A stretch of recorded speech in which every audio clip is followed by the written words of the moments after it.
2013 жылы Орал қаласының әлеуметтік экономикалық дамуында оң серпін анық байқалды. Қала бюджеті 2012 жылмен салыстырғанда 10%-ға артса, инвестиция көлемі 35 миллиард теңгеден асып отыр. Шағын және орта бизнес саласындағы белсенді субъектілердің қатары көбейіп, индустрияландыру картасы бойынша 23 жоба жүзеге асты. Жұмыспен қамту бағдарламасы аясында 28 миллион теңге несие алған 12 адамның өз ісін бастауы 27 жаңа жұмыс орнын ашуға мүмкіндік берді. Жұмыспен қамту жол картасы 2020 бағдарламасы аясында 6 жоба іске асырылды. Олар: Кругозерный мектебінің күрделі жөндеу бірінші кезеңі аяқталды. Кругозерный кентінің Комсомольская көшесінің 2 километрге жуық жолын орташа жөндеу. Меловые горки селосының номер 18 мектебінің шатырын жөндеу.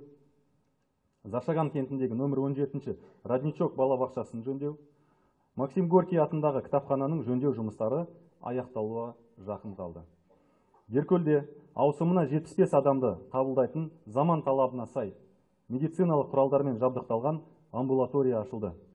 Орал қаласындағы көпқабатты үйлер тұрғындарының бас ауруына айналған жедел сатыларды жөндеу түйінді мәселе болып қалуда. Шаһар басшысының айтуынша 2008-2011 жылдары 44 жедел саты жаңғыртылған болса, бұл пайдалану мерзімі өткен лифтілердің 13% ғана. Сондықтан да болашақта дәл осы мәселені шешудің мүмкіндіктері қарастырылуда. Көпшіліктің көңілін алаң ететін тағы бір мәселе жолдың жайы. Өткен жылы 31 шақырымнан астам жол жөнделсе, 283 шақырым инженерлік коммуникациялық желілер жаңғыртылған. Проведены ремонтные работы на улицах города. Қала бойынша 15 көшенің жолы жөнделсе, Жылайып трассасының 4,8 шақырымы да қалыпқа келді. Деркөлден Саратов трассасына шығатын жолды жөндеу жұмыстары да басталды. Биыл қала бойынша 36 шақырым жол жөнделмек. Облыс орталығын дамытуда қаланың бас жоспары негізге алынып отыр. Қаланың солтүстік шығыс және оңтүстік батыс аумағы соңғы жылдары қарқынды игерілуде. Өткен жылы облыс орталығында 47 мың шаршы метрлік тұрғын үй салынды. Оның 8-і қолжетімді тұрғын үй бағдарламасы аясында бой көтерген үйлер. 300 орындық мұрагер балабақшасы мен Жаңа Орда ықшам ауданында 600 орындық жаңа мектептің қаланың әр бөлігінде жабдықталған спорт және ойын алаңдарының пайдалануға берілуде тұрғындардың игілігі үшін атқарылған жұмыстар. Алдағы жылы да осы межеден төмендемеу көзделіп отыр. 2014 жылы қала бюджетінің 38%-ын немесе 8,5 миллиард теңгені даму бюджетіне жіберетін боламыз. Өткен жылмен салыстырғанда едәуір көп. Бұл жылдың басы. Біз жыл бойы да жұмыстанатын боламыз. Яғни бұл жерде тек бюджетке қарап алақанымызды жайып отырмай, бизнесмендермен бірге жұмыс істеп, бұл жерде бизнесмендердің де белсенділігі қажет. Есепті кездесуге келген тұрғындар өздерін мазалап жүрген сұрақтарын ортаға салды.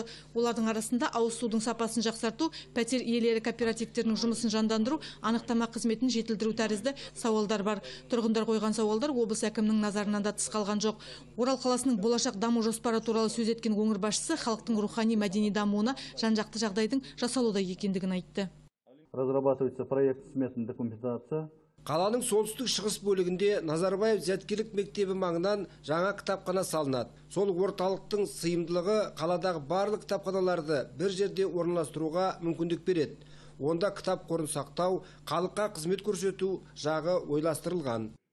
Болашақта қала тұрғындарының саны 400 мың адамнан асады деп болжануда. Қала аумағы 5 мың гектарға ұлғаймақ. Сондықтан да басты назар инфрақұрылым мәселелеріне бөлінбек. Қалада көліктердің көбеюіне байланысты кептелістерді болдырмау жолдары іздестірілуде. Автокөліктерге арналған жаңа жолақтар мен энергия үнемдейтін шамдармен жабдықтау жоспарланып отыр.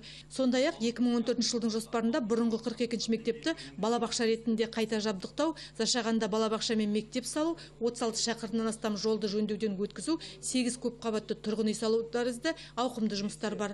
Қаржылай мүмкіндіктері қарастырылған бұл жобаларды жүзеге асыруда билік пен бизнес, халық бірлесе жұмылуы керек деген облыс әкімі Нұрлан Ноғаев есепті мерзімде атқарылған істерге оң баға берді. Біраз істер атқарылды 2013 жылы. Оның барлығы өздеріңіз көз алдарыңызда, көптеген азаматтар сол істердің басы қасында жүрді.